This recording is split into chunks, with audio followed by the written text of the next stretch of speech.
Lights, camera, action. Okay. Ira Deutchman, thank you for coming here today. My pleasure. Thanks. I want to start by kind of checking in with you a little bit about what happens before you began what you began at Cinema 5, like you were at Northwestern, and a little bit about your earlier life, just to get a little information that I know that I don't know, and I'm sure others don't know as well. I guess it's worth saying that as it relates to my film career, that there were a few kind of formative moments in my life, one of which was the fact that because my dad used to travel a lot and my mom was actually very young when I was born, I ended up becoming her date and going to a lot of movies with her. And she brought me to some stuff that was probably inappropriate for somebody my age, but it kind of got me hooked on the experience. And then as I got older and my family moved around a lot, I found myself seeking refuge in movie theaters rather than making new friends in every place that we moved to. So it just became a regular part of my life. When I went to college, I had not yet decided that I wanted to be in the movie business, but I did know that I wanted to be in communications in some form. Where I went to school, which was at Northwestern, the department was called Radio, TV, Film. And I really didn't have a preference necessarily among those three, other than to know that I wanted to be somehow in that end of the world. I was captured by the fact that the media could have such an enormous impact on people's lives by telling entertaining stories, and that's the part of it that I connected to. So I got involved with the Film Society. I got involved with just film events in the Chicago area, et cetera. And little by little during the course of my time there, I started centering in on film as what I was definitely going to be interested in. And I had a formative experience at Northwestern when I was working on the Activities and Organizations Board there.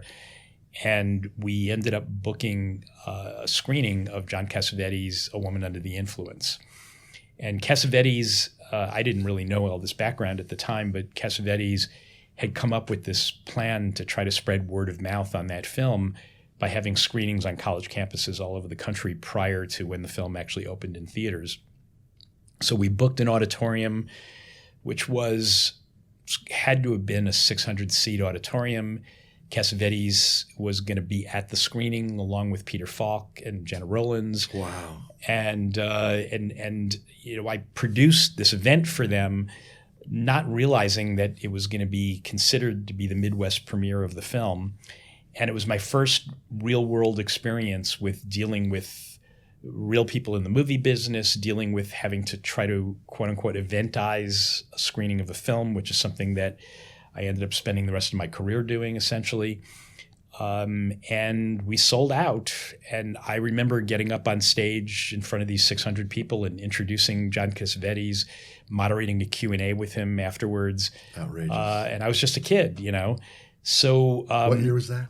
That would have been in 1975, early 1975. Wow. Yeah. So really, that was what kind of led me into the business. When I graduated, I moved to New York because at that point my family was living here. And did you grow up here? I had roots here, but I consider Chicago to be my hometown. Chicago's the hometown. Okay. Yeah. All right. But I moved to New York, and I was looking for a job. I had no idea what I was looking for. And then I called up this guy, Blaine Novak, who worked for Cassavetes, who was one of the few contacts I actually had in the film business. And he recommended that I go over to Cinema 5 because they were looking for a non-theatrical salesperson, and I got the job, and then I guess the rest is history. Right, and non-theatrical, I know most people know what it is, but non-theatrical basically includes libraries, museums, university film societies. Am I correct about all this? That's right. Yeah. It was rentals. The form it took at that time was rentals of 16 millimeter prints. Right, so like companies like Films Inc., right, they were part of that that ecosystem at the time. Yeah, right? the two biggest players were Films Incorporated and Swank. Swank, right? I remember Swank is still in business. Films Incorporated is long gone, but Cinema 5 was one of the bigger distributors of more arty, international documentary type films. And the moment when I joined the company was when they had just released theatrically Monty Python and the Holy Grail. Right. I saw that. I'm trying to figure out, this was the non-theatrical release of Monty Python that had already... Well, Cinema 5 released the film theatrically. They as well. did. So yeah. they did the theatrical. Okay, see, this is what a huge success to land on, right? That's right. And so one of the first things that I did was prepare for the non-theatrical release of the film, which was going to follow the theatrical. And that was the easiest movie in the world to work on because every college campus wanted to play it. Yeah. Oh, yeah, absolutely. The emblem. The emblem of that entire population. Yeah. So and this gentleman that you worked with, Don Rugoff. Rugoff, yeah. Explain a little bit about him. You had a fascination with him as well, and sort of looked back a little bit recently at him as well. Yeah, well, he was a character. I mean, my first exposure to him, I couldn't make head or tail out of who he was or what he was because he was a physical mess. He was somebody who had tons of really harebrained ideas and then tons of really brilliant ideas. And you certainly can't argue with the results because the films that he released were unbelievable. It was, prior to my working there, he released films like Z and State of Siege and Gimme Shelter. And he did Gimme Shelter. Okay. Yeah. I mean, it goes back to Morgan in the 60s. And there was just an enormous number of incredible movies. The library was kind of unbelievable. And then when I worked there, in addition to having Monty Python and the Holy Grail out in the marketplace, that's when Scenes from a Marriage was released. And then he did Swept Away and Seven Beauties and Harlan County, USA and Pumping Iron. And I worked on all those movies. So it was an amazing education. And because he was kind of a tyrant, he was not a pleasant person to work for. I always had really mixed feelings about him. And the company ended up getting into a lot of hot water, where they owed a lot of money to people. They were losing money hand over fist, and there was a big takeover attempt that I won't go into detail about. But suffice to say that in about 1978... Right, that's the end of the tour of duty, isn't it? Yeah, that's he ended up he was forced to lay off everybody who worked in the distribution part of the business, and I was one of those people. Got it. Okay. I got laid off. And so I had very, very mixed feelings about him. But for years and years and years, I found myself going back to the lessons I learned working for him, realizing how much I had learned during that 3-year period of time. And in the non-theatrical, right, it was a rental business, right? And then you said he did theatrical on Monty Python. So those were deals with exhibitors like you would do later on in your career, right? Yeah, well, that Cinema 5 was mainly a theatrical exhibitor and distributor. They owned theaters all over the city, all over New York, and a couple in Philadelphia. They were theater owners. Yeah. Oh, yeah. Okay. Yeah, they owned. For anybody who remembers those days. Wow. Okay. Yeah, now, Cinema 5 controlled Cinema 1, Cinema 2, the Sutton, the Beekman, the Murray Hill, the Paris, the Plaza, the 8th Street Playhouse, of the course, Art. Yeah. The Fifth Avenue Cinema, which almost nobody remembers. And then he leveraged the fact that he had those theaters into distribution and ended up distributing all these movies. All New York venues or outside of New York as well? A couple in Philadelphia. He had one on Long Island, but almost all of them were in Manhattan. And so it's a small indie theater label. Yeah. Yeah. Interesting. But it was a powerhouse theater chain. Everybody wanted to play in those theaters. So in any case, I worked there. For the 3 years I worked there, I started in non-theatrical. I ended up doing theatrical marketing. I was in charge of co-op advertising at one point. And then for the last, 8 months to a year, I don't remember the exact chronology, I was the head of acquisitions, which at Cinema 5. At Cinema 5, which I guess I was about 26 years old at that point. Unbelievable. Is kind of unbelievable. Huge. Yeah. So at that time, when you were head of acquisitions, and we're now like in the late 70s, 78. 78. You're heading to festivals all over to acquire. Not so much. Or was it not a festival acquisition business yet? It certainly wasn't as big a festival acquisition business as it became later. 70s, right. But I did go to the Toronto Film Festival on behalf of the company. It was my very first film festival. And then we acquired a lot of films out of the New York Film Festival. I think I just never got to the cycle where I ended up in Cannes, because I never went to Cannes for Cinema 5.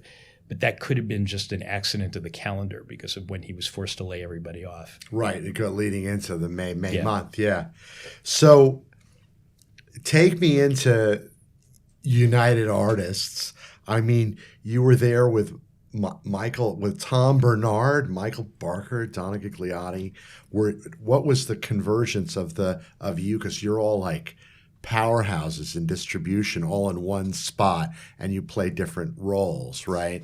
And then ultimately they moved on to, I guess, Orion Classics, and then the rest is your story. Yeah. Yeah, I mean, it was an interesting moment for me. Post Cinema 5, I really didn't want to be in distribution. I mean, it was something that had happened kind of by accident. Interesting. I had, I made movies in college. I was still thinking that I was going to be a filmmaker. And when I left Cinema 5, I had an idea for a screenplay in my head. And I actually spent the next 2 years writing it and then eventually co-writing it with a friend of mine, and tried to get it made. So during that time, to make money, I was doing freelance work. And one of the freelance gigs that I got was, for one thing, I did a freelance thing at Films Incorporated. Oh, they were okay. They were actually going to try to set up a theatrical division and asked me to come and set up systems for them. And ultimately, when they offered me that job on a full-time basis, I turned them down. And the person who got that job was Tom Bernard at Films Inc. Oh, so Tom Bernard went to Films Inc. Wow, this is like, I love this. Yeah, this okay. is like it's like you're creating a genealogy chart. Here. Well, that's what it is to me. I love this stuff. Yeah. So then more time passes, and I get another freelance gig, and this time United Artists hired me to rewrite their non-theatrical catalog. They had been using the same synopses for like 20 years or something, and so I started writing small. Like one paragraph synopses of what must have been 1,200 movies. Wow. That doesn't mean that I saw them all, by the way. I would just like look them up and look at the old synopsis and jigger it a little bit or whatever. I love it. So that became a pretty lucrative thing, and it got me into United Artists. And then at the point at which I finished that job, I got a phone call from Nathaniel Quitt, who was the person who ran what they called special markets for United Artists, asking me if I was interested in a job at UA Classics. And I came in and I found out that Tom Bernard had just taken a job there, and he set us up where Tom was the head of sales for UA Classics and I was the head of marketing for UA Classics. Right, okay. And Michael Barker was still working in the non-theatrical department there. And then within, I would say, a short period of time of my arriving there, then Donna was hired to be head of acquisitions. Got it. So it was the three of us that had the three prongs of the company. And then Michael came over and became a salesperson at the company. So, during that time, our very first film, which Nathaniel Quitt had already acquired at the point that I was hired, was The Last Metro, the Francois Truffaut film. Truffaut film, yeah, classic. And it turned out to be an incredibly successful launch of the new United Artists Classics. And then we went on to do a couple of other films with Truffaut, and we did some films that just worked okay. But then the biggest hit that we had during the time that I worked there turned out to be a film called Diva. Oh, you did Diva. Yep. Oh my God, I love this. And Jean-Jacques Benix. And there's a great story behind the acquisition of Diva, which is that we got a phone call one day from Norbert Auerbach, who was running the big company United Artists at that time. Or actually, I think he might have just been running UA International at that moment. And he recommended that we take a look at this movie Diva. And I believe that it was his wife who really loved the film and was recommending it. And then, so he arranged for a print to come in, and we all watched it, the whole gang at UA Classics, and none of us wanted to acquire it. I mean, it was like, this was not an average French film. It didn't look like any other French film. We couldn't imagine who the audience was going to be. We thought the reviews were going to be terrible. And so we passed. And then I believe it came back a second time, and we passed again. And then I was at the Toronto Film Festival later on that year. And from the moment I got there, I was being told by everybody I ran into, you got to see this film Diva. You got to see this film Diva. And I was like, I saw it already. It hadn't changed at all between the first time. I'm just asking the question. No, the only thing that had happened is that it had opened in France and flopped. So it flopped when it played in France. Okay, yeah. I wasn't aware of that part of its life. Yeah. So then Jean-Jacques Benex, who was introduced to me in the hospitality suite at the festival at Toronto, and he started to kind of stalk me. I mean, everywhere I went, it was like, come on, you got to see it with an audience. You got to see it with an audience. So I finally gave in, and I went to see it with the Toronto audience, and they were just going crazy. And so I ended up making the deal on the movie in Toronto, and I believe it was $30,000 that we paid for the U.S. rights to the film, and it turned out to be the biggest hit that we had ever had at UA Classics. UA Classics, yeah. I was going to say, because it wasn't just the film. I mean, we all remember the soundtrack, the opera, the sort of hardcore music track that it had as well. And Benex, I think, if I remember correctly, was had a commercial advertising background. It's very slick looking, right? Yeah. A little bit like the British guys that like Adrian Lynn and Alan Parker, that kind of look to it. Very beautiful. And that's precisely what we thought was going to work against it commercially, was that French films were deep. This film was, in some ways, it was all surface. Yeah. But in any case, it worked.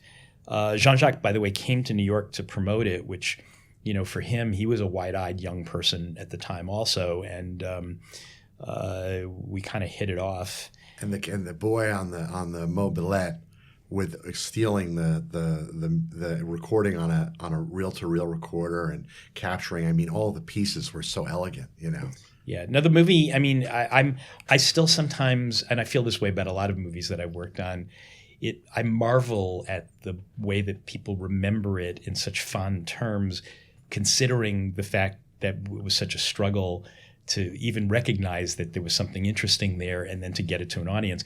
And I might add that after the film was a hit in the US, it was re-released in France and actually ended up doing business there. Wow. So it had an effect on.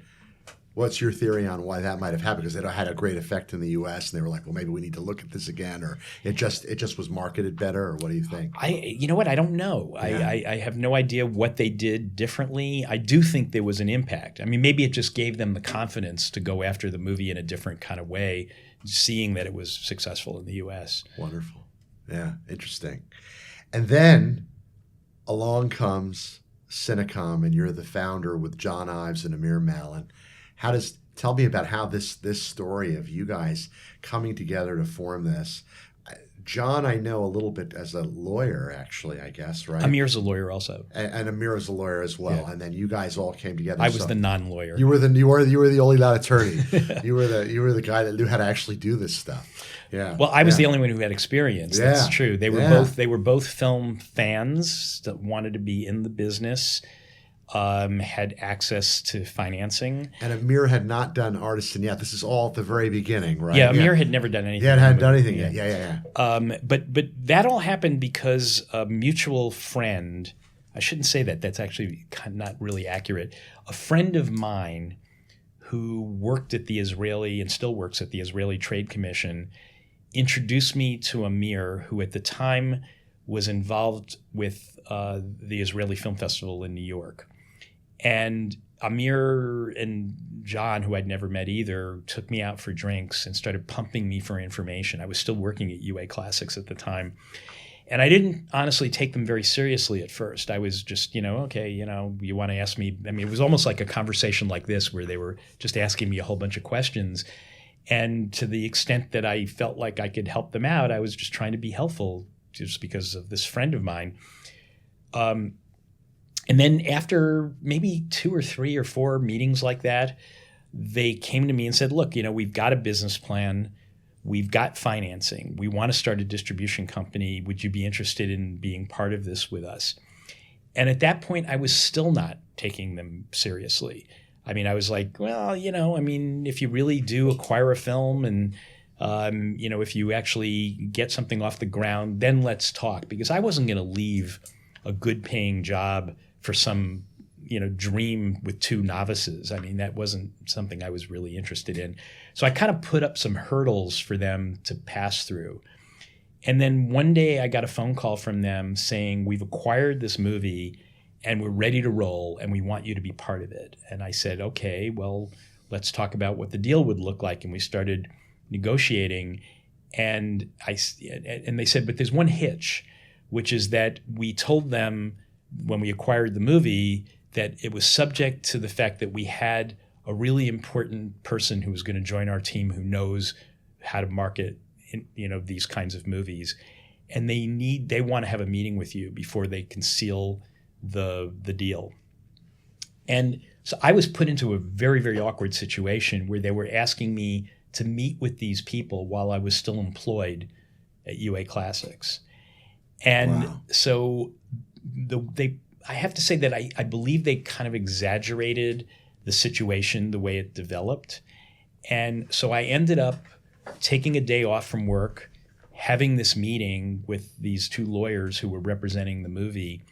And then as the meeting was ending, I got a phone call from the folks at UA Classics saying, we hear you're negotiating for another company. And I was like, well, not really. I was told they already have this film.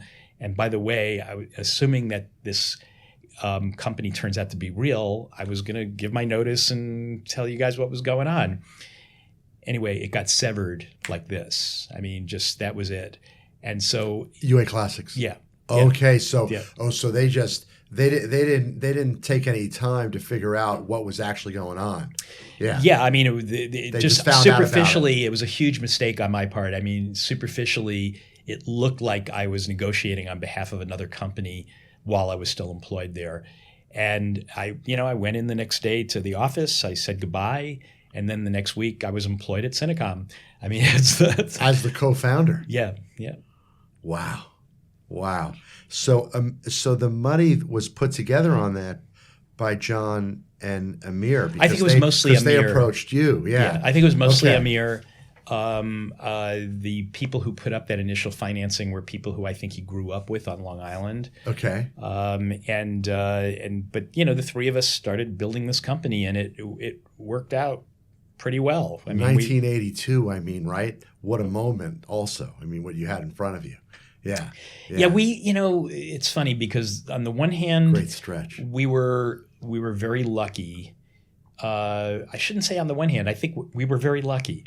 We hit the marketplace at a moment where we had no idea that the home video market was going to take off the way that it did, and where suddenly everything we did was going to become a hot commodity because the studios could not produce enough product to fill the shelves of all the mom and pop video stores that were springing up all over America. So independent film that had any sort of profile was at a premium, and we just happened to be in the right place at the right time. And then the other lucky thing that happened was that the film in question, the one that they ended up acquiring, which was a film that, frankly, I had no confidence in whatsoever. In fact, we'd already passed on it at UA Classics, was a film called Starstruck, which was Gillian Armstrong's Australian musical comedy. That was the first one at Cinecom? That was the first acquisition at Cinecom. Wow. And in the process of putting together the campaign for that and getting ready and hiring people, as we were doing all this stuff, another opportunity came up, which was that I got a phone call from Robert Altman, who I had already had some dealings with in peripheral ways. At UA? No, it was actually even before UA. I had met him once in Los Angeles when I was scouting out there to see about the possibility of a job. This was post Cinecom. I'm sorry, post Cinema 5. Post Cinema 5, yeah. And then I had some more dealings with him in between Cinema 5. Because there were 2 years, right? 78 to 80. You had a 2-year gap. That's right. Yeah, and through a mutual friend, I ended up at a party at Altman's house, and that was the first time Altman realized who I was. And by this time, I was working at Cinecom, and so he had a conversation with me, and he didn't really let on what it was that he was after. But then I got this phone call from him.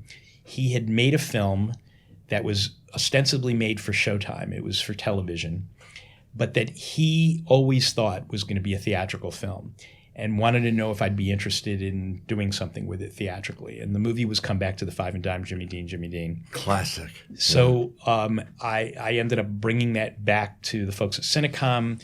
We ended up making a deal with Altman to distribute that movie. So now we had 2 unreleased films. We had Starstruck and Come Back to the Five and Dime. And the way that theatrical distribution works, particularly if you want to be in a real art film theater, you have to be patient, because you sometimes have to wait in line if you want a particular theater. And it just so happened that Starstruck and Jimmy Dean opened in New York the same week. One of them opened on a Friday and one of them opened on a Sunday. Which theaters? Starstruck opened on Sunday at the Sutton, and Jimmy Dean opened at Cinema 2, and that was on the Friday. And what's interesting is that both of them flopped in New York. The reviews for Jimmy Dean in New York were terrible. The Starstruck reviews were actually slightly better, but it still didn't do much business. But on the same day, we opened Jimmy Dean in Los Angeles. And for whatever reason, it really went over well there. The reviews were spectacular.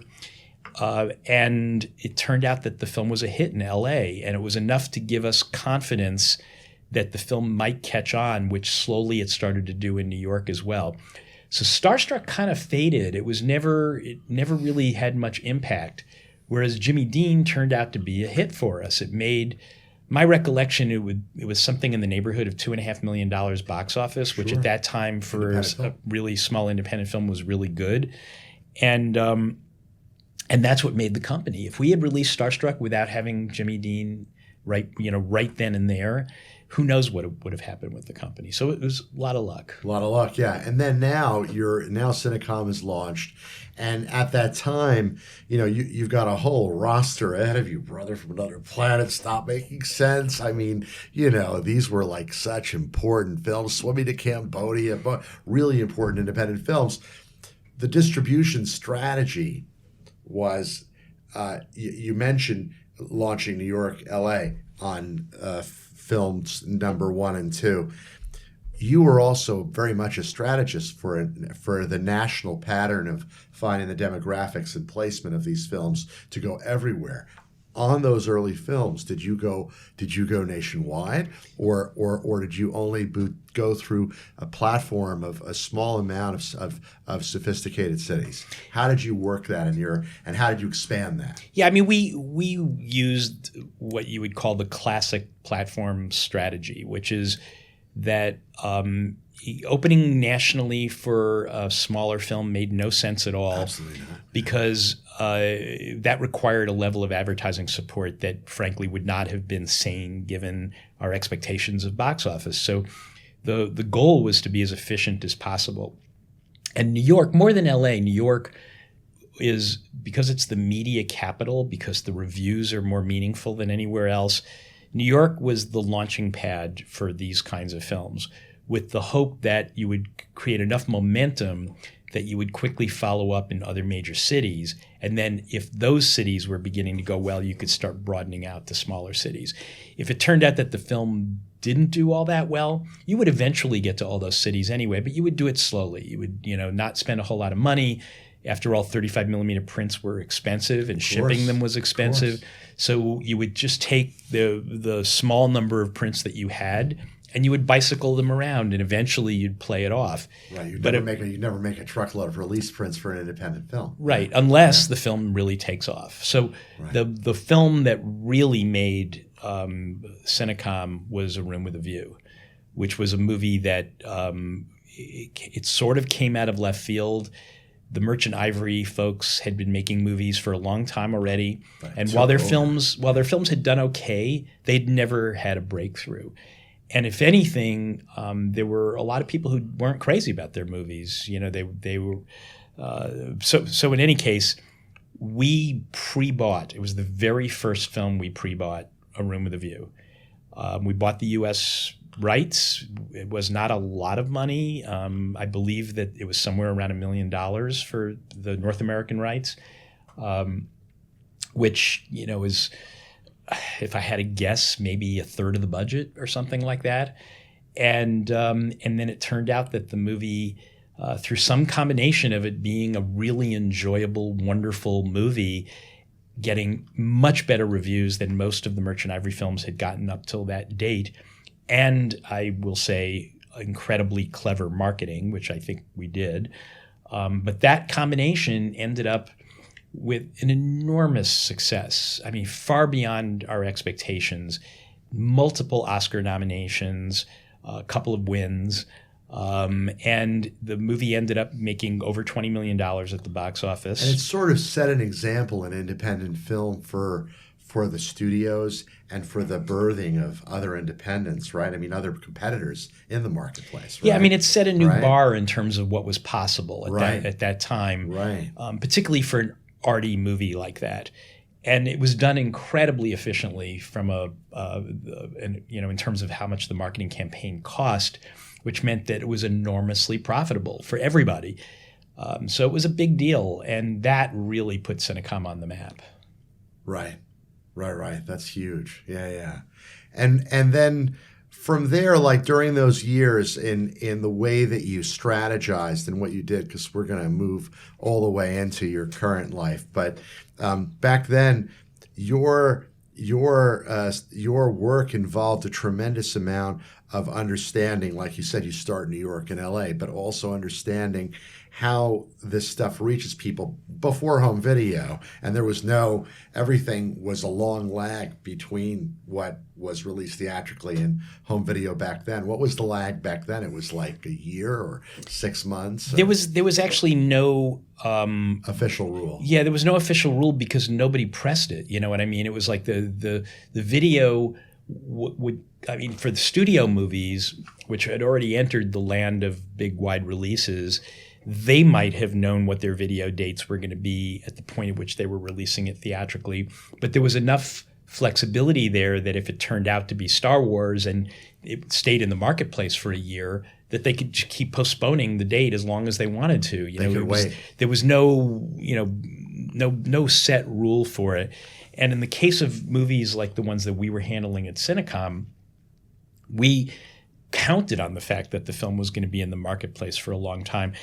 People forget that in those days it was common for films to sit in theaters for months and months and months. Right. And was the deal back then in the theater world, because the theater world obviously is upside down by comparison to what it was then, didn't it start with like a spread of revenue for the distributor that was at a higher percentage first and then gradually went down week by week by week? But so that the longer that a theater held a film, the more money the theater made, and the more money that came in the early weeks, the more that the distributor made. Is that's how it worked back then? Or? Yes, it did. It's like the 90-10 deal or whatever. Well, yeah. I mean, it's more complicated than that. 90-10 makes it sound like the distributor was taking 90%. It was never 90%. No. But the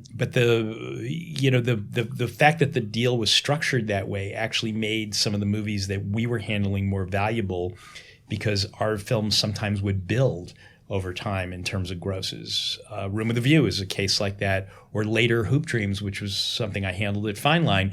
Those are examples where the grosses were going up week by week. Over time, yeah. So it meant that from the exhibitor's perspective, since their percentage that they were paying us was going down week after week, those films become incredibly valuable. Right. And then at that time, the portfolio was huge because you had Jonathan Demme, you had Stephen Frears with Sammy and Rosie Get Laid, and Marinara with Mississippi Masala. I mean, it was sort of the we did Salam Bombay. You didn't do Mississippi Masala, only Salam Bombay. Yeah. Okay, and then Swimming to Cambodia, of course, and all of these like emblematic independent films, El Norte, and then in 1986, your tour of time was ended at Cinecom, but you didn't go straight into Fine Line from there, or did you? No. You had a break. Well, it was during that break. It was not exactly a break. I set up my own consulting firm that did a combination of marketing consulting for various companies. But also, I started developing projects to produce. Right. And that was when I hired Liz Mann who had interned for me at Cinecom while she was a student at NYU Business School. But Liz came aboard and became literally my right hand, maybe my right hand and my left hand. She was an unbelievable asset in getting the company started. And so we ended up consulting on a wide variety of films, some of which were genre oriented, some of which were, more of the art films that I was more known for. And during that time, we consulted for Sony, SVS Video, who started a theatrical firm. We did some consulting for RCA Columbia Home Video. We did some consulting for Miramax. And then ultimately, what led to Fine Line was that I was acting as producer's rep, and I was consulting on the film Metropolitan with Whit Stillman. Whit Stillman, yeah. And we ended up selling the movie to New Line. New Line said that they were part of the sell to us was that they were going to create a new specialized division of New Line. And that would be who would be releasing this film. So we ended up making the deal with them, and then time kept passing, and they kept not creating this new division. And so then Whit panicked and said that he was going to insist that I stay on as a marketing consultant because it looked like New Line was going to handle the marketing of Metropolitan.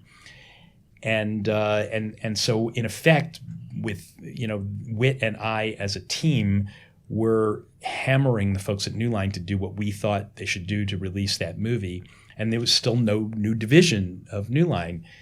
And then one day, Bob Shea asked me out to lunch after Metropolitan had already come and gone, and was somewhat of a hit. I mean, again, it grossed maybe $2.5 million, $3 million, something like that, and which was considered a big film at that time. Sure. And got Oscar nominations.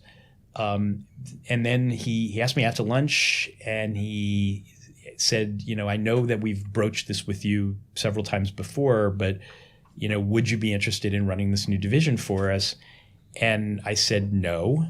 And he said, why? And I said, I feel like I've been there, done that a couple of times already. I still had aspirations to make movies. And then he said, so what do you want to do? And I said, well, what I'd like to see.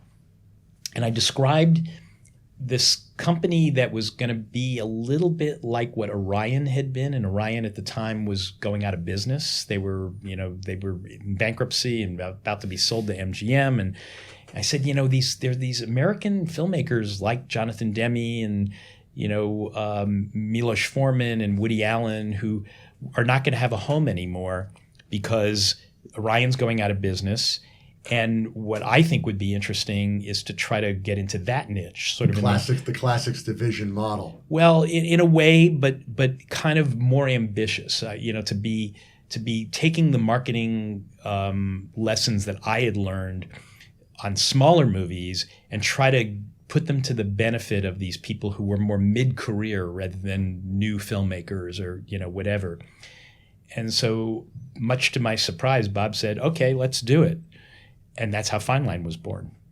Incredible, because I was just saying, I was talking earlier with one of my friends about New Line. I was like, I had forgotten that they go back to 1967. Yeah, I was booking films from them when I was in college. Yeah, right. Yeah. Exactly. I had forgotten the generation that they represented prior to the emergence of what would be the companies that would come later. Not just Fine Line that you birthed with Cinecom before and all that, but all of the independent companies, including what Amir did when he moved on, right? Because when did Artisan happen? I don't even remember.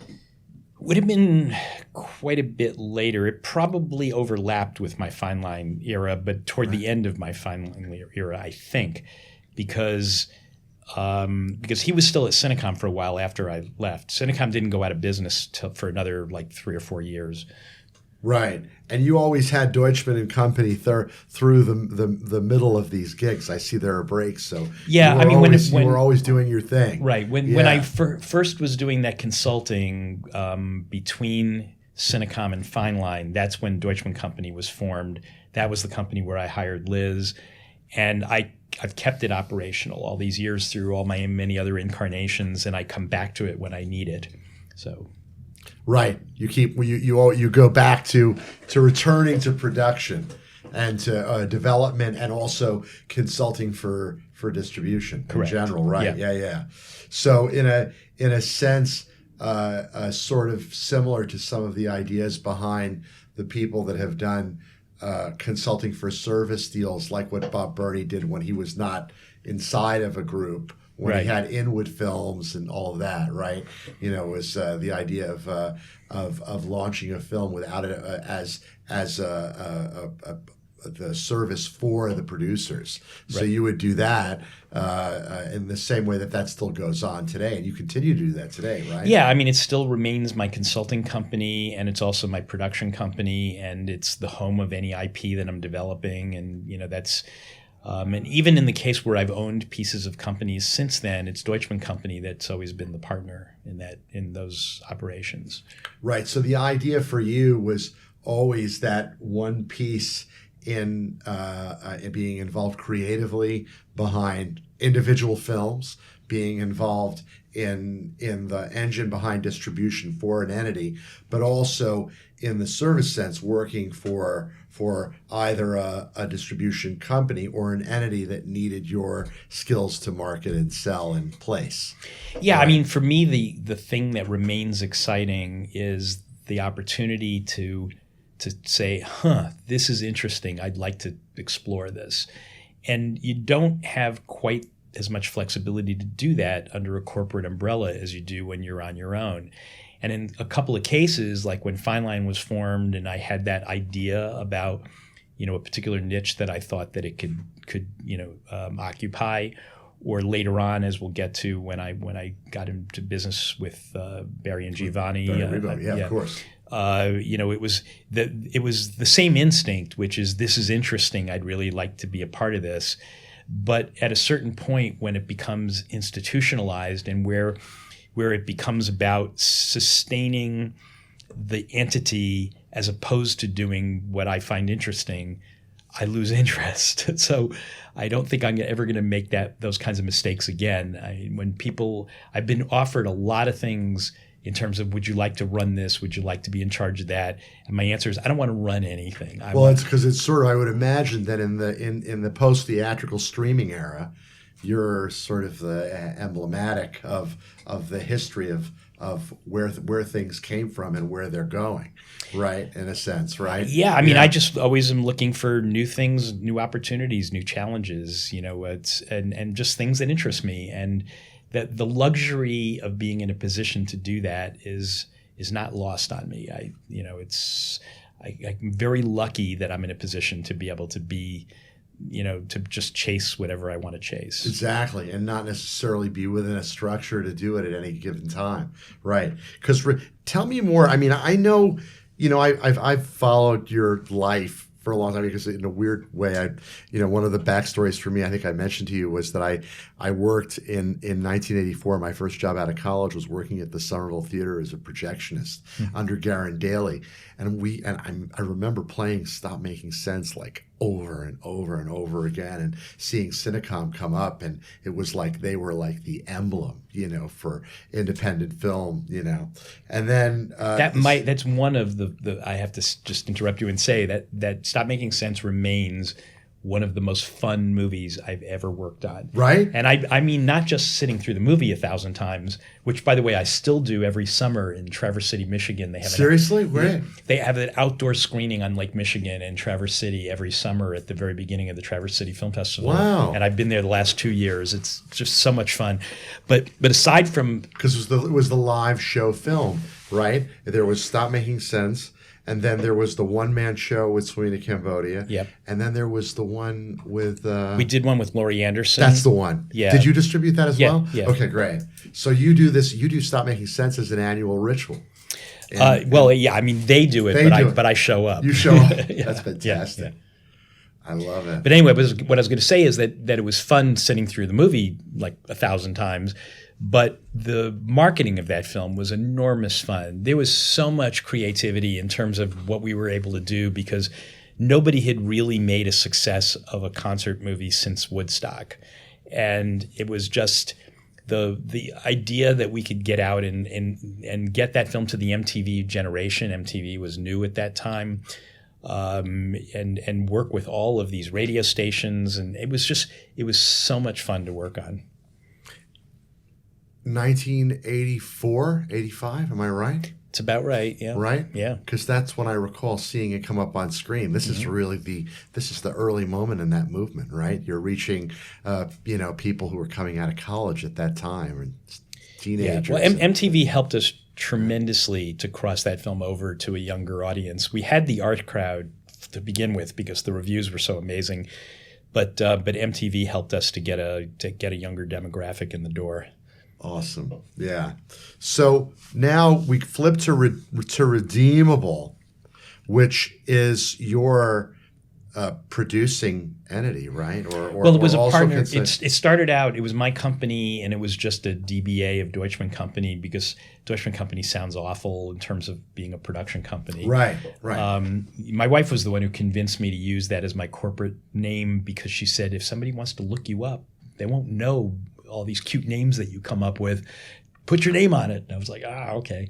But yeah, Redeemable was the name we came up with for the films themselves. But then eventually it became a partnership with Peter Newman and Greg Johnson, and we were developing films as a team for a period of time. But under that name, though. Yeah. So there were films like Kiss Me Guido, 54, Studio 54, Lulu on the Bridge, which I ended up working on. I know Paul Auster really well. Mm-hmm. We did some work on that back then when I was back at Technicolor, and Barbara Koppel you worked with, and interesting. A lot of great independence. And so that lasted, and you were doing that, and then this is really mostly about producing, but also consulting for distribution. But you did mostly. I was doing that on the side, yeah. I was still but Redeemable repping. was focused on producing. Yes, right? yeah. I was still doing some repping and some marketing consulting during that time too. So that lasted for 5 years before you take another small break before emerging. During that small break was not a break. It wasn't. I was recruited, and again, it was just one of those things. Right. I got an offer that seemed really interesting, and it was a company called Studio Next. And they were among the earliest companies that were doing online streaming. It was set up to be a sort of a television network that was producing and distributing online only a bunch of episodic things that were taking advantage of the new digital technology so that they were done on incredibly low budgets. And we were making deals with filmmakers, young filmmakers, who we would we had the equipment, we had a studio, and we would just say, okay, come up with a concept, and then we would deliver new episodes every week. And I have to say that, so the company existed before I got involved, but I was really intrigued by it, and they needed somebody to run it. So I was recruited to come in as the CEO of this company, and that's Studio Next. Studio Next. And then this really interesting thing happened that presaged the whole .com bubble bursting, having to do with the fact that the success of Studio Next, and it was incredibly successful by one metric, which was we had a lot of eyeballs, but it was at a time when bandwidth was really very limited. And we were having to buy bandwidth as we grew. The bandwidth got more and more expensive. And it turned out that at that moment in time, the way the economics worked, not only was this idea not scalable, but every time we increased our audience, we lost more money because of how expensive the bandwidth was. The delivery. And so it was like heaping more equipment and more bandwidth. And we had this deal with Akamai that kept getting more and more expensive. And so little by little, the investors in this company started to crack down. And so in order to try to make money, which the company was losing money like crazy as it got more successful, I started to shift the direction of the company to be more like what I had done in the past. So we started working with some filmmakers to help them get independent features made and digitally using our equipment and our crews as kind of a backup. And then also getting into distribution and marketing, consulting, repping, and eventually into a little bit of actually representing filmmakers where we would sign them up to be managers. So I started morphing the company in that direction just to make enough money to help support this other side of it. Then ahead of its time, basically. Am I right? Yeah. I mean, definitely way ahead of its time. And then the investors pulled the plug. They said, that's it. Lay everybody off. We're done.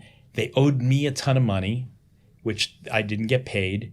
And so I walked away owning all the IP. Basically, I took that as a settlement.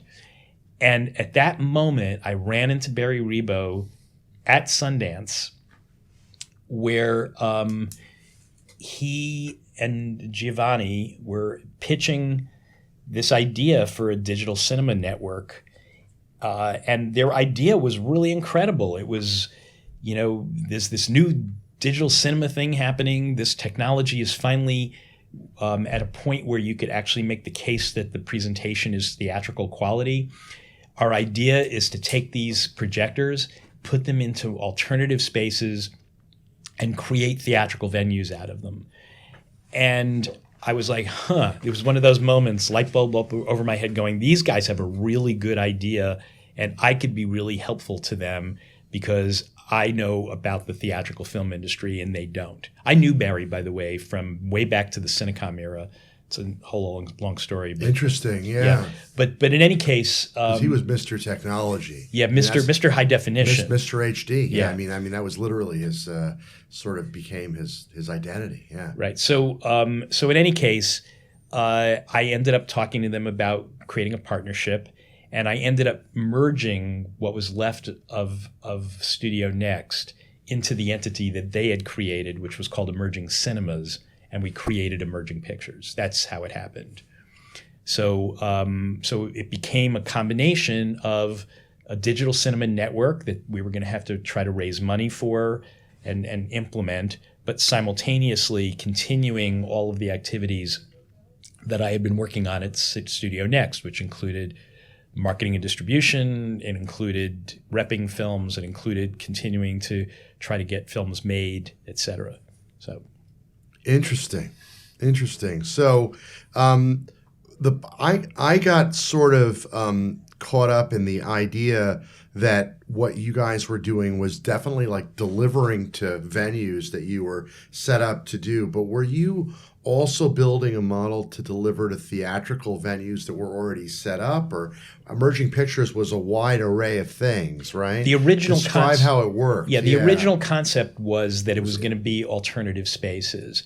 But then as we got into it, we realized that there were a lot of art houses existing, and in some cases thriving art houses, who were worried about the all this talk about the digital transition, but also looking for new ways to be able to play smaller movies that they felt like they couldn't have played otherwise.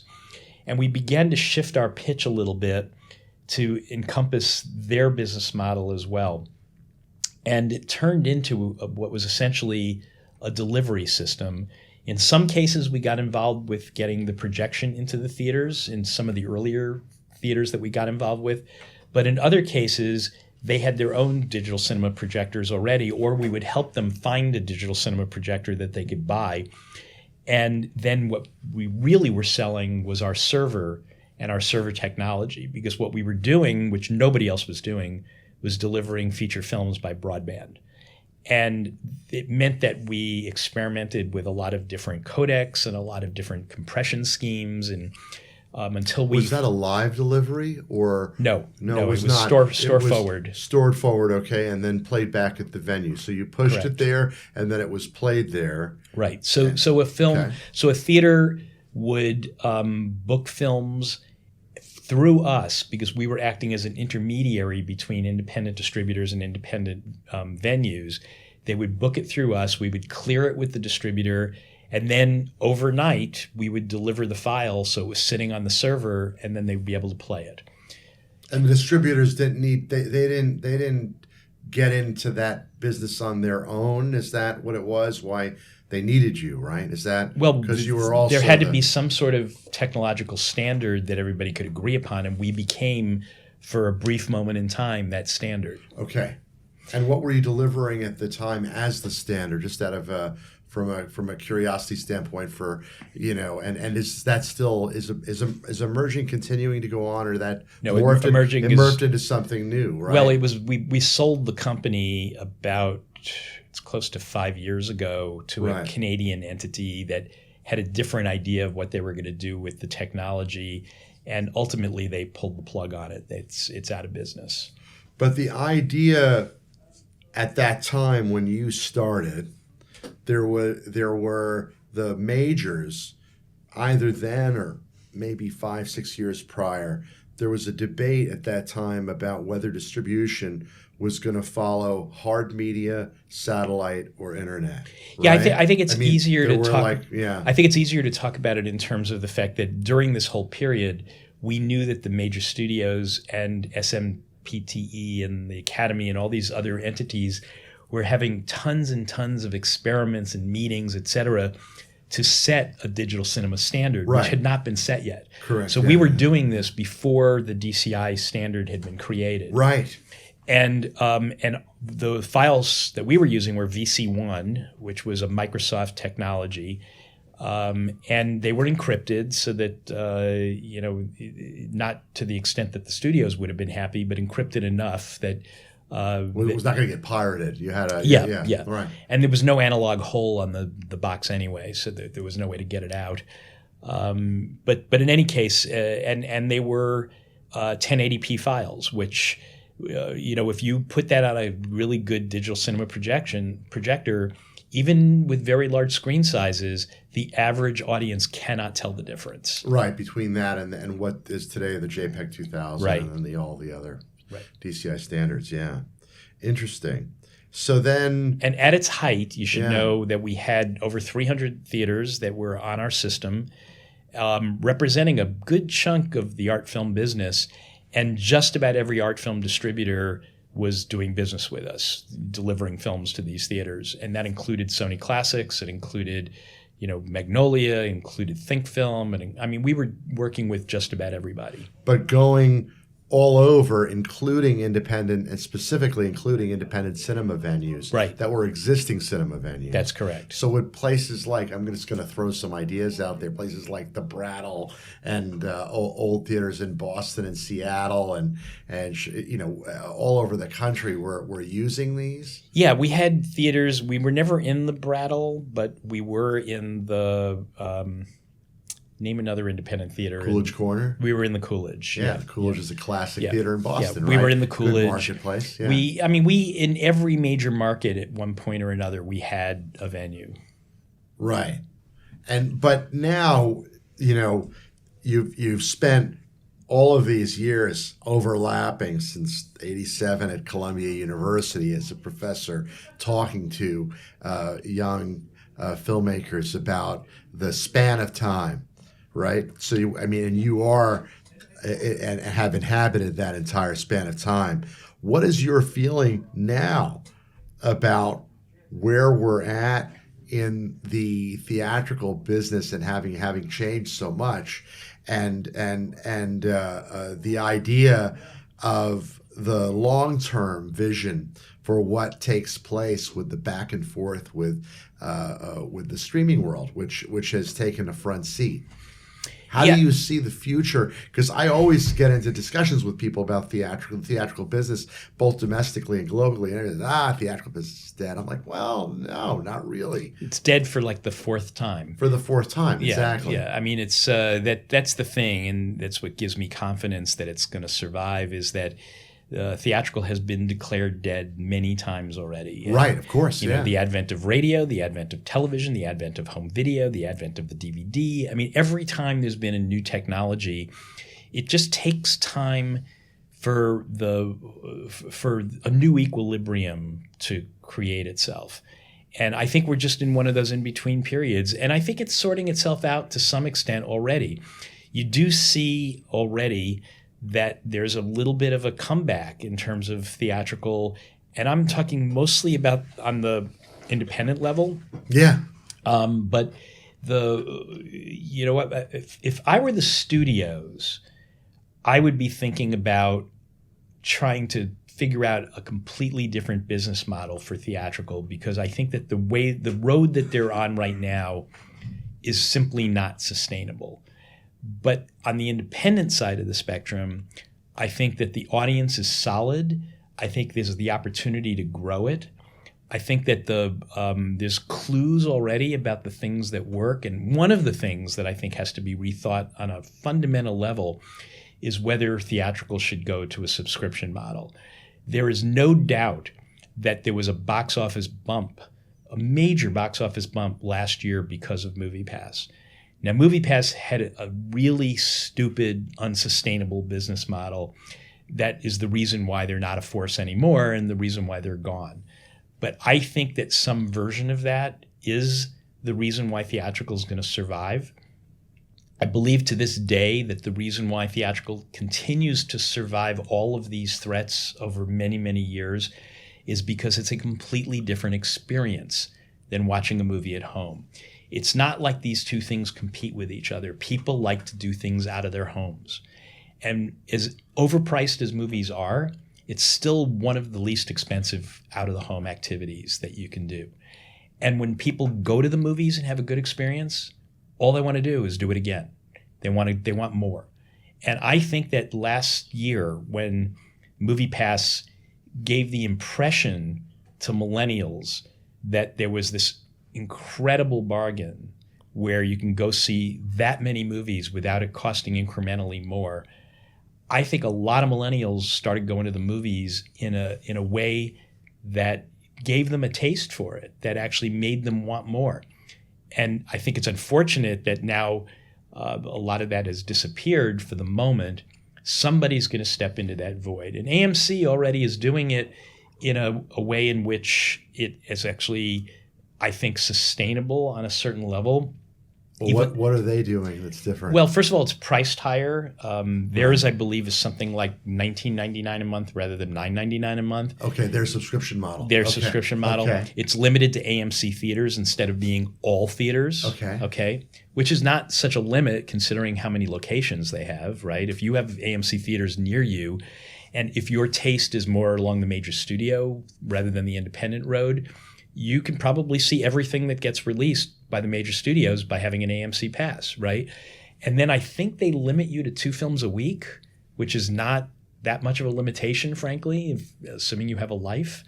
But I think the part of it that we don't know because they're not revealing it is what's under the hood, which is to say, have they negotiated special deals with the distributors to account for this? Are they just making up the difference in terms of their lost revenues with concessions?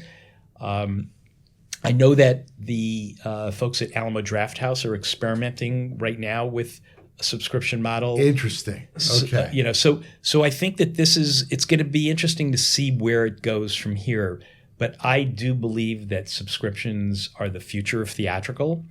And then the other thing that I think is the future of theatrical is using the venues as the storefronts that they are to be a form of sponsored entertainment.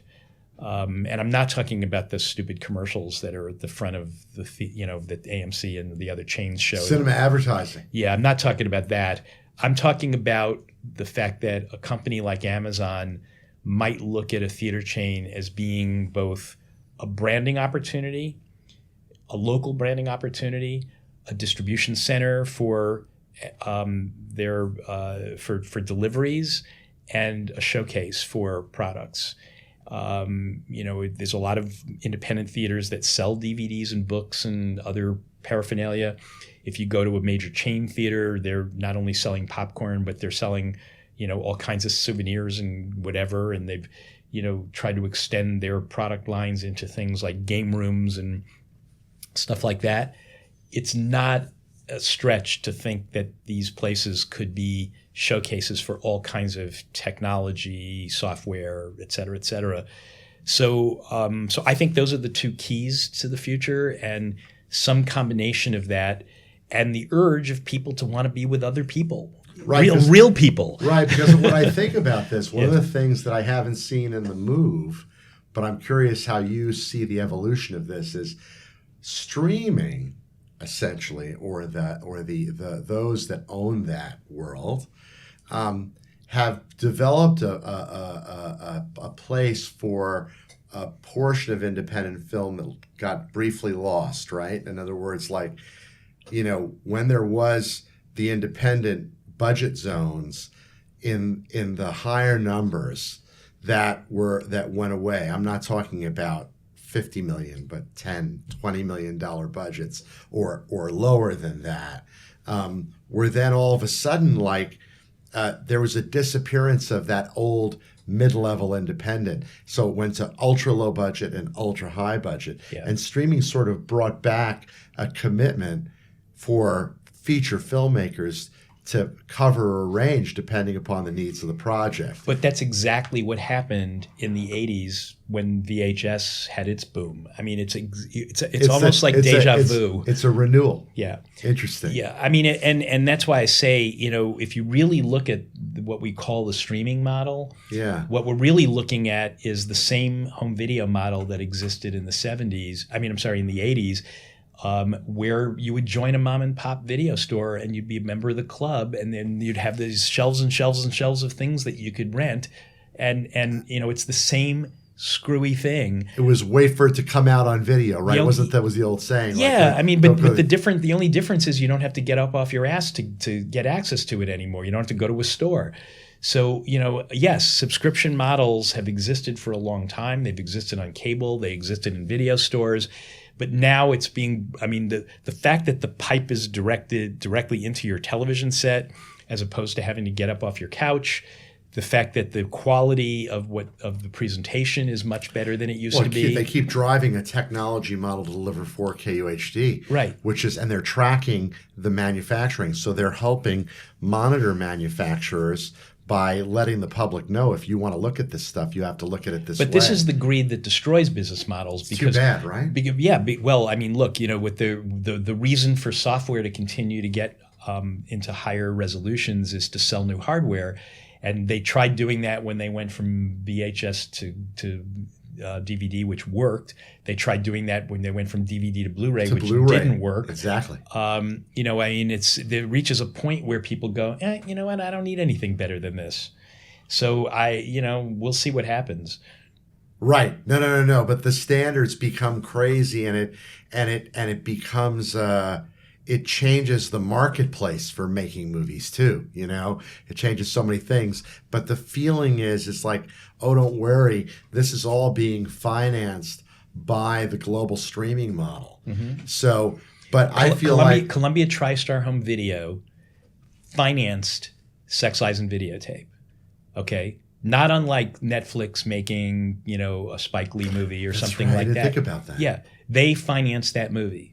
And then at a point when they realized that theatrical actually makes something more valuable, guess what Garcia Columbia Home Video did? They sold the theatrical rights to Miramax, who released it theatrically, and it sort of set this whole thing in motion where, you know, the tail is wagging the dog. I mean, it makes me feel very old, but I feel like deja vu. It's like this, you know, I've been through this already. Because that's what this is right now. Yeah. What we're doing right now is another wave of what already happened. Right. See, it's interesting to hear this because you don't really think of it that way when you're looking at it. But then if that's the evolution, then would there not be then an arrow that would point out of the home streaming, then back to the theaters itself, like you were describing? And I guess that was where you're talking about this idea of the Amazon theater venue or that kind of thing, where they're like, they have content, so now give people a place to look at it at home, but also build a place for them to go be social and see it in public. Is that even without Amazon having literal physical venues, every time an Amazon movie plays in a movie theater, that logo comes on the screen and reminds people that they should be subscribing to Amazon Prime. It's like, you know, it's a commercial, and that, you know, Netflix has been the resistor in this, in the sense that they have been very loud about not believing in theatrical, and yet they just bought a movie theater in Los Angeles. They bought the Egyptian, and you know what they're going to do with it or why they did it. Is it just you know, superficial? You know, a way to showcase, to showcase, but also in a way, given the fact that it's in Los Angeles in such a prominent position, is it just a way of stroking the Hollywood world? You know, people like Steven Spielberg, who have been so vocal about Netflix's business model. So is it a beard for what they're doing? You know, but I think that the more that these streaming services need to differentiate themselves from each other in order to drive new subscriptions. The only way they grow is if people continue to subscribe and they find new subscribers. And if that's the case, they have to be able to make the case against all the other streaming services that they're a vital streaming service. And what better way is there than to have what just was in the movie theaters? So I really do think that theatrical is going to be part of the equation in some ways. You already see with what Netflix did with Roma, right? That you know, that they're at least opening the door slightly. We'll see what they do with the Scorsese film that's coming up. You know, The Irishman. The Irishman, of course, which is a big, huge budget. Huge budget. I mean, do they really not put that in theaters? I doubt it. I mean, I think they'll do something. But they go day and date, though, don't they? Well, if they go day and date, they cannot play in the major chains. Is Marty going to be happy with that? Is that going to give them enough impact in the market to actually make this into something that's really an event? Not a great option, is it? No, I mean, with Roma, they could get away with it because that was truly an art film. Yeah. But so they could avoid the major chains and still have an impact. But with a $100 million Scorsese film? Well, this is where I wanted to ask the next question, which is for me very important, and I think for everyone who just loves movies and loves the cinema in general. The idea of the sort of emblematic statement about what people talk about, even in reference to financing, marquee value. Marquee value is star creation. What is your feeling about that in terms of the generation of the way in which streaming takes over and creates volume, but then I guess there's still star creation in blockbuster films that are out there, right? So you still have things that are movie theater centric. There's still a marketplace for that. But in general, how does that, is there a thirst that gets created to create star power, not just in tentpole blockbusters? Well, I mean, what's interesting is that tentpole blockbusters are generally moving away from star power. I mean, you don't need a movie star when you put a mask on somebody. That's true, right? But the when you talk about star power, the thing that used to work really, really well and this is the cynical Ira that knows that marketing is everything, which is that the whole auteur thing was just creating brand names that allowed you to somehow create a continuity that would bring you an audience for, because the director can repeat over and over again. Pedro Almodovar, Woody Allen, whoever it is, right? Yeah. Right. Robert Altman, in the old days. Yeah. So I think that in a sense things might.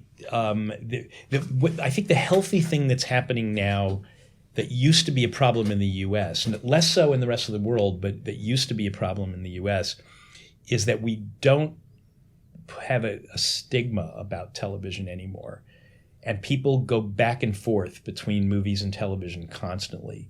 And I'm talking about both the stars, the directors, the writers, the producers. And the bar has been raised for television as a result, creatively and artistically as well. Well, yeah, but it also then acts as a farm team in a certain sense to get people's names to be known so that then you can turn around and use those brands in a wide variety of different ways.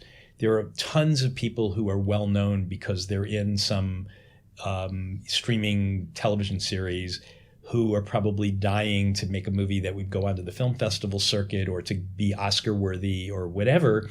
And those people would never be household names if it wasn't for the fact that they had been on in a streaming program, Right, and they get recognized in that space, and then all of a sudden they get the opportunity to then become marquee value, billboard value in theatrical as well. Yeah, I mean, people still dream of winning Oscars, It's like that, streaming or no streaming, Netflix or no Netflix, people want Oscars. And as long as that's true, it means that we as independent producers have a currency available to us to, we're going to give you something of real quality that you can have as part of your resume that may or may not end up winning awards, but makes you part of that conversation.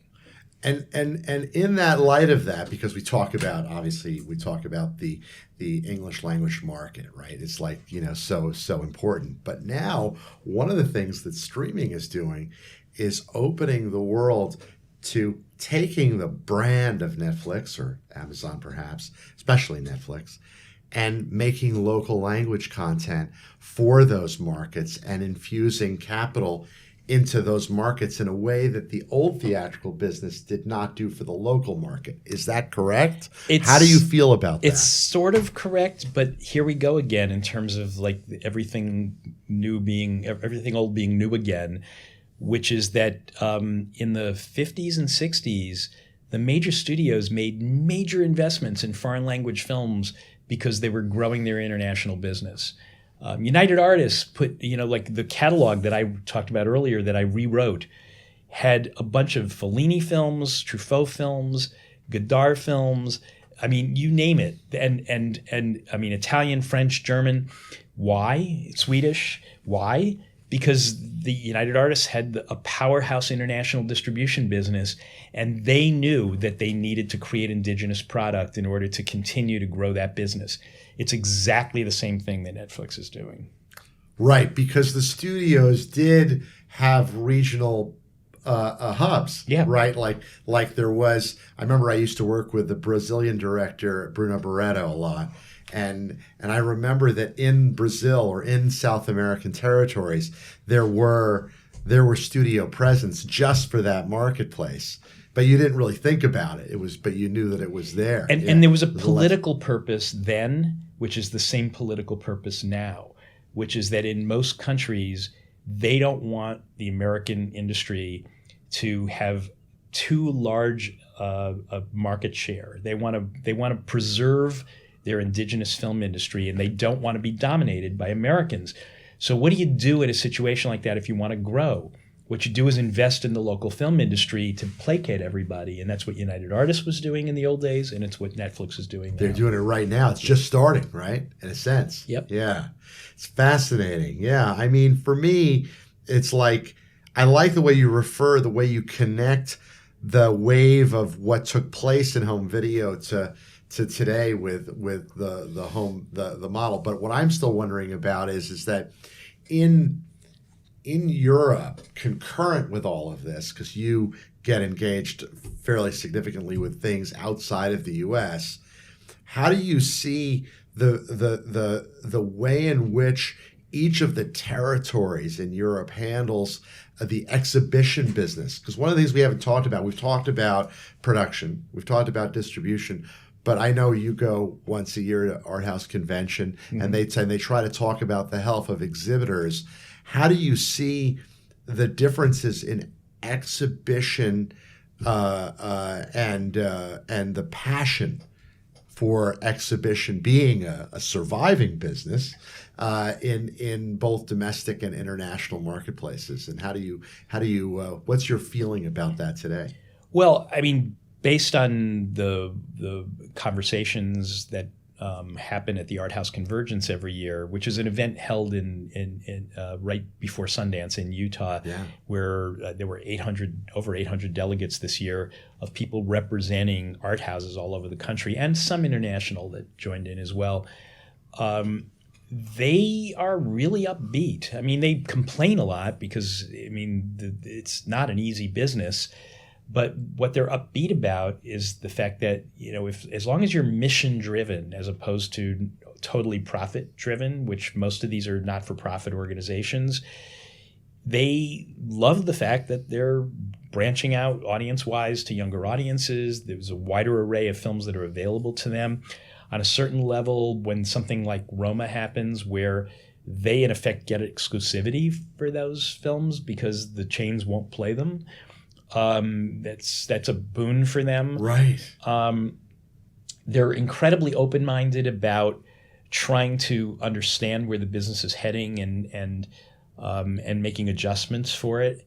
And the fact that they've banded together and learned from each other is a big deal. I mean, it used to be in the old days so hyper-competitive, even when in fact there was no reason to be competitive.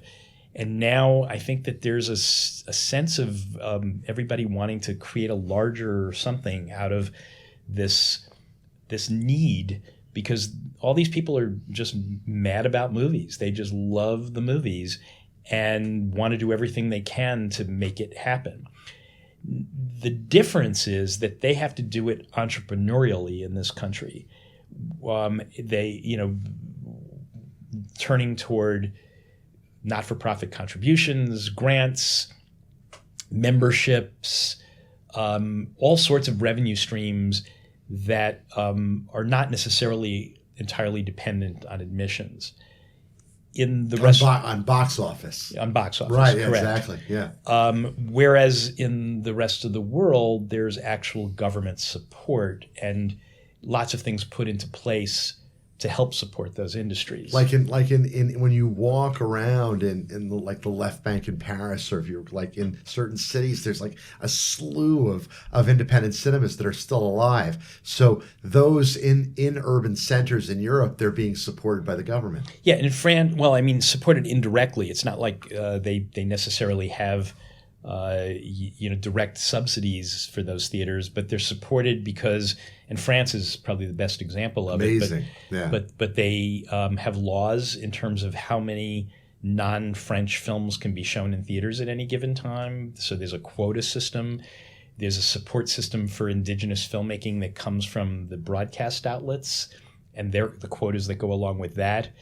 I think the things that they're dealing with there, they parallel some of the things that are going on in the U.S., but there's slightly different issues. I mean, number one is, to what extent do territorial borders still exist in Europe, in a world in which the internet tears away geographic borders, and you have the European Union in existence and enormous amounts of cooperation that go on because of that. Right.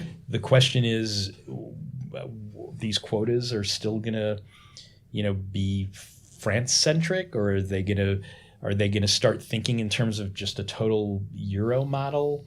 There's a lot of issues that they have to deal with, and to some extent, the incursions of Netflix and Amazon and others into these markets are going to press the buttons. I mean, they're it's going to ignite things, right? Right, exactly, and it already has. I mean, the fact that Netflix and the Cannes Film Festival are at war with each other and have been for 2 years now. Talk about that. Yeah, I mean, it comes down to the fact that I guess it was 3 years ago. Almodovar, I think, was involved in the middle of the swirl of it all. There right? was, I mean, there were like 4 movies. I believe it was 3 or 4 movies in the competition that were Netflix movies, and the world of film in France completely rebelled and said, how can you be showcasing these movies that are never going to be given a theatrical release in France? Now, mind you, there's a law in France that you cannot put a film onto a streaming service, and I think it's for 24 months after theatrical release, specifically in terms of streaming. And so Netflix basically says, fuck that. We're just going to release it in streaming, and it's not going to have a theatrical release because of that law. And right, because they can't handle those types of delays and lags. They can't. They don't want. There's no way to operate that way. They have no interest in having a 24-month lag time. Of course. So basically, as a result of the blowback that the Cannes Film Festival got after that year, they announced to the world that that Netflix films, if they were going to adhere to this idea of day and date releasing and going to streaming without a theatrical release, that they were going to be prohibited from being in the competition at Cannes. Now, that doesn't mean that the Cannes Film Festival wouldn't have played their films out of competition or in a sidebar or in some other way. But when Netflix heard that they were going to be excluded from the competition, they basically said, then we're not going to give you any of our movies. And of course, they had Roma coming up and Scorsese coming up and, blah, blah, blah. So it means that those films ended up going to other film festivals to launch, which makes Cannes look terrible because they're now missing all these great auteur movies that Netflix is potentially providing because of this quirk in the law. So, and so far there's been no détente. I mean, everybody thought maybe they'd work something out for Scorsese, but nope. Still a battle. They're claiming the Scorsese film won't be done in time, which is hard to believe. Right, because that's been in production forever. Yeah, of course. Yeah, interesting. So then, from your standpoint, what happens is there's obviously the reversal of all of this from with the idea that one of the giants, because there are now 2 more giants getting in the game. Warner Media under AT&T, right? Right. And then you have Disney, who own a whole bunch of assets, and they're going to have their own streaming. So now, and you already have Hulu and Amazon, right? So now there's going to be a throttle of competition for subscription. So when you look at it, it's like everyone's like looking at like, well, you pay $10.99 for Netflix. What's the big deal? But now all of a sudden, you want to get everything. You got to buy all these subscriptions. So now everybody's in the game, and then all of a sudden people start to evaluate how they're going to consume, right? Because the competition's going to change even that marketplace, right? Well, yeah. I mean, the common wisdom, and this has been true for a while, as a younger generation has been unplugging from cable. And oh yes, absolutely. And essentially going to these over-the-top services to be the way that they consume their films and television. That this great unbundling was going to end up happening, which to some extent consumers have been asking for a long time. Yes. Which is why can't we do this a la carte? And I think what we're heading toward is the "be careful what you wish for" syndrome, which is, now that things are unbundled, it's like now you're going to be forced to choose what you want and what you're going to be willing to pay for. And if you want it all, you're just recreating the bundle. So, that's right. So the cost goes back up again. And because everybody so many people cut the cord with the ability to get rid of the set-top box. It was like a liberation of home viewing, because YouTube TV or DirecTV on your phone and all your devices streamed to your flat screen, gave you all the network channels. So why do I have a monthly cable bill? I just pay for Wi-Fi, internet, and right. That's it. That's right. Right. And so the answer is that now you've got a bunch of competing entities that include Google, Apple, Microsoft, the places like, gosh, I'm forgetting their name now. Hulu does it to some extent. Amazon will definitely be doing it and is already doing it to some extent. But what they're doing is pulling all these services together and creating new bundles. They are, because Hulu repackages FX and all these other channels, right? And then they have original programs and they have movies and all that stuff, right? Yeah. So it's Roku's going to be doing it. Apple TV. Yeah, Apple TV. So yeah, it's like the rebundling will begin. I happen to believe that the real loser in all of this is going to be sports, because right now an enormous amount of the money in the cable bundle is going towards supporting sports, and there's only while yes, sports are going to be very important to a certain subset of Americans who will want that as part of their bundle, I think there's a lot of people who, given a choice, are not going to want to pay for ESPN or for, and by the way, Disney knows that. Disney knows that, otherwise they wouldn't be doing what they're doing. Because they own ESPN. Yeah. Yeah. When you think but when you look at the whole thing, like absolutely with sports, for me, I watch a certain amount of, Premier League soccer, golf, baseball, whatever. And as soon as I could get rid of my cable box and pay $40 a month for YouTube TV, I got rid of the box, and I only have internet, and I can watch all of that. And then the rest of my life is on applications on Apple TV that match all of these content subscriptions.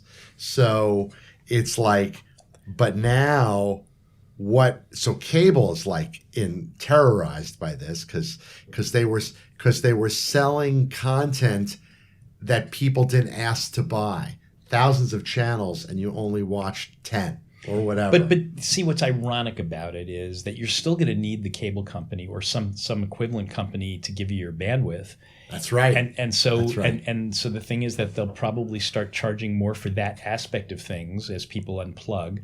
And then on top of it, they have the possibility of becoming aggregators and pulling together bundles over the top.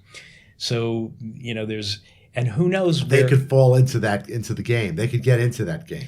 Right. I wouldn't be surprised if Google buys Comcast or something, or something like that, because then they'll Spectrum, Comcast, Fios, all these suppliers, right?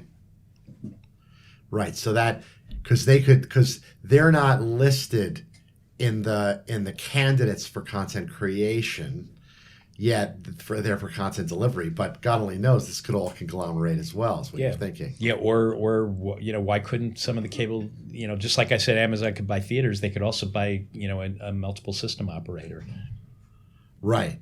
And then ultimately it becomes a question of whether then sports become an app or whether what happens. Does it become smart TV? Yeah. I'm lucky in that the team that I root for in the MLB is an out-of-town team, so it means I don't have restrictions. You're a Chicago fan, clearly. Yes. Oh, thank God. And so what it means is that I don't need any other sports thing other than the MLB app. That's all I need. Right, because that's what you watch. Yeah. Yeah. Yeah, so the whole idea of they oversell sports bundles. So during the NFL season, you're paying crazy amount of money to get all the football games, and it's but you're when you ask to watch one thing, they don't let you do it. Mm-hmm. Yeah, it's so crazy. Yeah. So now at Columbia, what has been you've been the chair and also a professor and been teaching there for many years. What are you there currently today? Because you've been participating there since '87. Is that right? Wow. That's right. Yeah. Wow. So you were there concurrent, I guess, with. It started when I was at Cinecom. Yeah. Okay. Milos was still titularly involved with Columbia when I started there. He was the chair, but he wasn't around much. But I did get to know him a little bit. And James, right? James Seamus came later, but yeah, right. Yeah. I'm now, I think I am the longest running faculty member at Columbia, other than Annette Insdorf. She's the only one who's been there longer than I have. So, but in any case, I'm still teaching there. I'm still on the full-time faculty. I teach 4 courses a year. Right now I'm supervising the producing concentration, but that's a rotating thing among the faculty. It's just my turn this year. It's been a wonderful thing for me. On the one hand, it's a stabilizing force in my life in that, as you have run down my whole history here, you can see that it's been lumpy, that there's been lots of really interesting stuff going on, but lots of times when I was trying to think about what was next, and, the teaching was as educational for me as it was, I hope, for my students, in that it keeps me current. They challenge me. They ask questions that get me thinking about things. When I sit here and I ruminate with you about what the future of the film business is, if I wasn't teaching, would I really have given it as much thought as I have? Probably not. I think one of the issues that everybody in life has is that you're so busy you never have a chance to sit and think. Teaching forces you to think. Right. It forces you to think about how history was and what the future can be. And it's like you've lived through all of these eras and tied together things that probably people don't think about even all the time in their careers. They just pivot and go, right? Yeah, this is or get stuck on one thing and then end up, finding a new business. Pretty much, right? Yeah. And last but not least, what are you doing on the producing end these days? We haven't talked much about your reemergence in that. You've been going back to that a bit, right? Yeah, I've got 3 projects right now that are active, and a few others that are less so. Narrative. One's a doc. The doc is something that is about a little piece of the history that we were just talking about. It's about this guy Don Rugoff, who was my first boss in the business. I've been working on it for a long time. I'm directing it as well as producing it, and it's just about done. I'm still tweaking a little bit. And I'm in the film because somebody had to tell the story. But in any case, so that's one film that's coming up soon. I'm in pre-production on a fiction film that Deborah Granick's going to direct based on the book Nickel and Dimed. Oh, neat. That is moving forward, and we're in the early stages of pre-production right now. And then I'm working on an adaptation of Joan Micklin Silver's film Hester Street for the stage. Wow, I remember the film, of course. Yeah, that's something that I'm collaborating with a guy by the name of Michael Rabinowitz, who has experience in theater, unlike me. And Joan Micklin Silver, was involved in helping to kick it off with us, and so that hopefully will happen in the not too distant future. So those are the things that are keeping me pretty busy right now. Wow, that's great. Well, God, I feel like we've covered quite a span of time. What did we start in 1975, and here we are. Fantastic. You're making me feel really old. No, younger than ever. I love it. Thank you so much for coming here today. This has been absolutely fantastic. I hope to have you back again and talk about the next 30 years. All right. Well, hopefully there'll be something to talk about. What a pleasure. Thank you. Thank you so much.